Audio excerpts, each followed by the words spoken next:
Hello and welcome to LTM. I'm Andrew Palmer, and today we are going to delve into the dungeons of Mayhem Manor. So push aside those skulls, take out a piece of paper and a pen, and get ready to take some notes on Assistant to the Villain by Hannah Nicole Maehrer.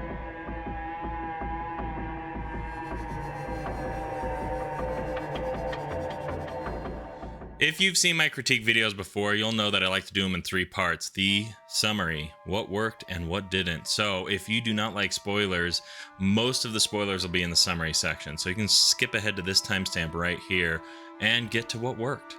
Otherwise, let's delve into the summary.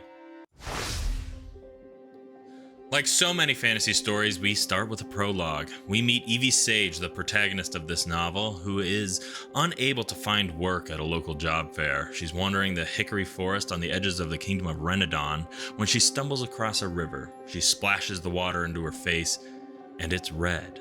There's blood.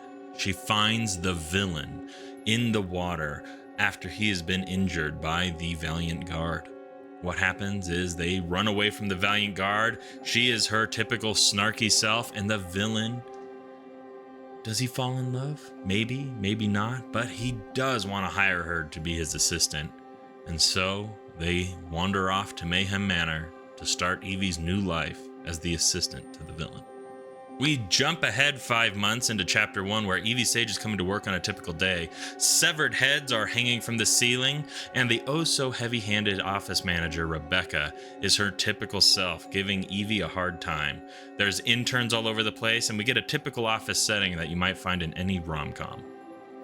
We have a whole cast of characters for Evie to interact with, from Toddy, the healer that dresses completely in pink, to Blade, the dragon trainer who lied on his application about being able to train beasts. And of course, Kingsley, the villain's pet, a prince that has been turned into a frog and acts as the comedic foil holding up one-word signs that amuse and delight Evie constantly.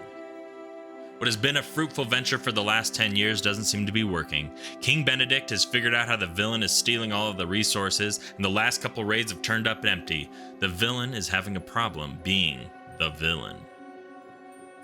Then, one day, a bomb is in the villain's office. Evie finds it. It hasn't exploded yet, but the time is ticking down, and so she has to run to get rid of the bomb before it explodes. She runs to the balcony, catches her foot in a hole, and can't seem to escape being killed. The villain shows up just in time. He protects Evie from the bomb, and when she's injured, he takes her back to her house so that she can get better. Evie's romantic inclinations toward the villain hit a new high. She really likes her boss now. Once she returns to work, it is clear there is a mole in the midst of Mayhem Manor. And so Evie is tasked with finding the mole. The villain recognizes a piece of clockwork on the bomb as being made by a local tavern owner. And so Evie and the villain set off to talk to this individual. Evie arrives early. She finds the tavern owner, gets him down into a booth. They're talking when the villain shows up. And then we finally learn who the tavern owner is. It is the villain's brother. And not only that, but we also learn that the villain's name is Tristan. So Evie gets drunk, they leave, and she starts to wonder just about what the life that the villain had before he became the villain might have been like. Evie is crossing names off of her list left and right until one day she runs across a letter from King Benedict amongst Blade's things. She confronts him, demanding to know why he has an application for employment for the king. Blade is rather pathetic, but he makes up a reason, an excuse, that he was just trying to steal the dragon from the king, that he really truly is on the side of the villain. Evie more or less buys this, but tells Blade he must tell the boss, or she will. And so she takes the letter with her and puts it into her desk, waiting for the right time to tell the villain of Blade's mistake.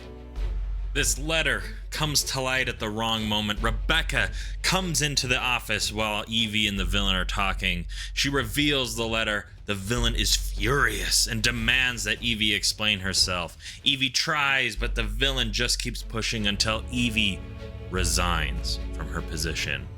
She leaves, and then eventually she comes to her senses and tells the villain it was a mistake and that she was sorry. The villain knows that he's a little bit more in the wrong here, but he accepts her apology anyway. And Blade comes forward and tells the villain of what has really happened, and the villain goes along with it so long as Blade never has a secret come to light again, because if he does, the villain will kill him. And then an interesting development happens. Blade finds the mark of the king and the mark of the blacksmith who made it inside the collar of the dragon.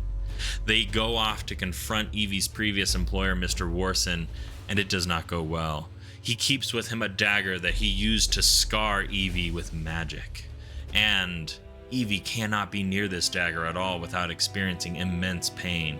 The villain sees this, and the whole confrontation ends with either he's gonna kill the blacksmith or what Evie asks him to do, to take the blacksmith away but to not kill him. The search for the mole continues with Claire, the villain's sister and ex-lover of Tati. She makes magical ink, the ink that was seen on the hands of the person who bought the bomb. And we also learn that this is the same ink that is used to bind all of the employees that work for the villain to him with undying loyalty. Because, of course, if they ever were to break that oath, they would die. And Evie is one of these people. She has on her finger a gold band with this ink. The gold is clearly different from the green, but we don't quite know yet just how. The villain is determined to find the mole. He gives all the employees the day off so that he can search the Mayhem Manor from top to bottom, looking for clues as to who the mole is. Evie goes home. She finds an invitation to a party being put on by a core healer who promises to heal her father. She arrives at the party and Rebecca and Blade are there, waiting to meet this core healer. Rebecca has her own sick, ailing grandmother, and Blade is just in it for the free food. So Evie learns something crucial about this party. It's being put on by none other than Tristan's father. And of course, this is when the villain shows up. This is when Evie is so embarrassed by her lack of candor with the villain. She should have given the envelope to the villain. He could have used this party to sniff out the mole, and so she runs away into the forest. The villain chases after her, and yet he's not angry. The two embrace, and what is going to be their first kiss is interrupted when a magical beast attacks the party. The villain had stolen this magical beast from King Benedict, and now it is being used to spew acid all over this party.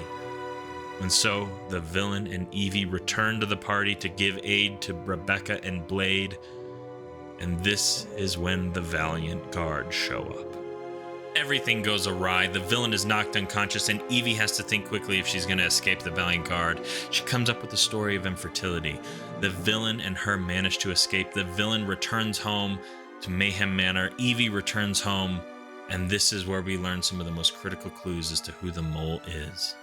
I'm not going to tell you who the mole is, but I will tell you that after they defeat the mole, King Benedict takes the villain hostage, and Evie has to escape from Mr. Warson, who has returned. He is able to do whatever he likes with her so long as he returns the body to the king when he is done.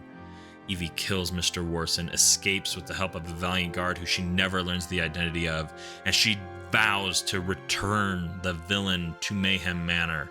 She takes up her position as assistant to the villain in total. With our summary complete, let's move on to what worked. There is so much in this novel that I like that Hannah does. I mean, the mystery of the mole alone is fantastic. We go about 80% of the way through the novel, getting clue after clue, eliminating suspect after suspect until we finally figure out who the mole is. And of course, the most important clues are given early on, things we didn't even realize were clues at the time we get them. And I like Hannah's prose. They're written very well. We are in third person limited with a very close psychic distance to Evie and the villain. We trade off chapter after chapter, and all of this lends itself to being a very immersive experience. The humor is great. I am a fan of snark and sarcasm, and that is what this book is filled with. Of course, if you're not a fan of snark and sarcasm, I get how you might not find this quite as funny. And the times where the humor didn't quite land right, it still is within Evie's character and true to who she is, and that's why I think it is just incredibly funny. I want to take a moment and look at something that I think Hannah does very well. She layers in plot elements in such a satisfying way. So let's examine the magic ink that she uses to bind the characters to the villain. So on page 55-56, we get the first indication of how this works. The green ink will seep into your skin and kill you if you ever betrayed the villain. And Evie has gold ink, so we're a little unsure of whether this will do the exact same thing or not. That ink is reiterated on page 93, and then we get something special on page 120, that this ink is valuable, that there is something different about this gold ink from the green ink. And yet that difference might have just evaporated on page 130 when all of a sudden we think that maybe it is in value alone, monetary value alone, that this ink is special on page 130. And so something special happens on page 239. Evie is looking at the gold band, wishing the villain would show up. And of course, this is at the party where he does. And so we kind of have this idea that maybe this gold ink does something specific. And then on page 300, we get the satisfaction of the gold ink.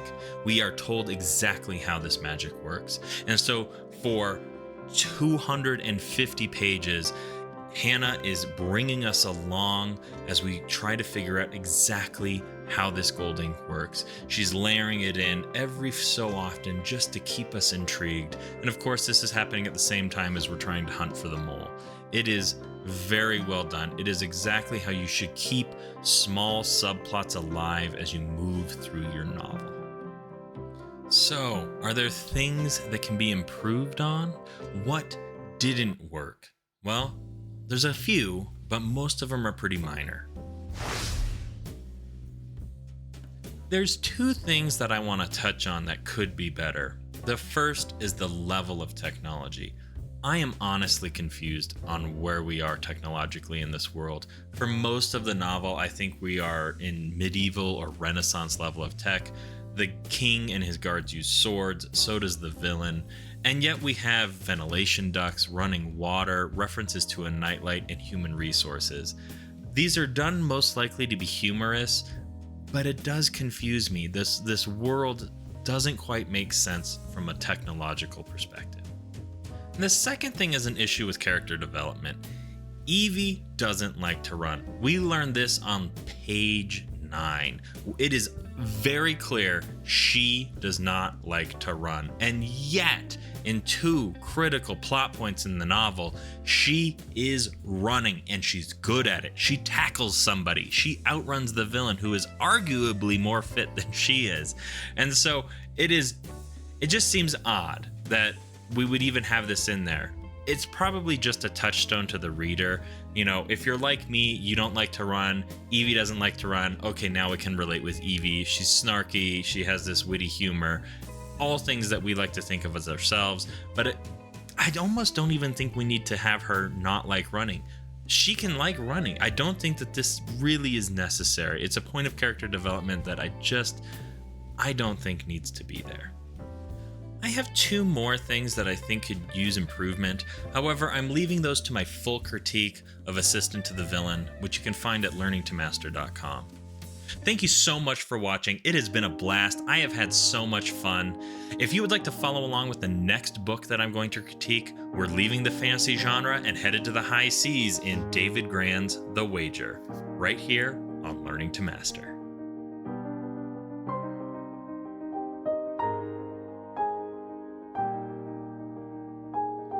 Hello and welcome to LTM today.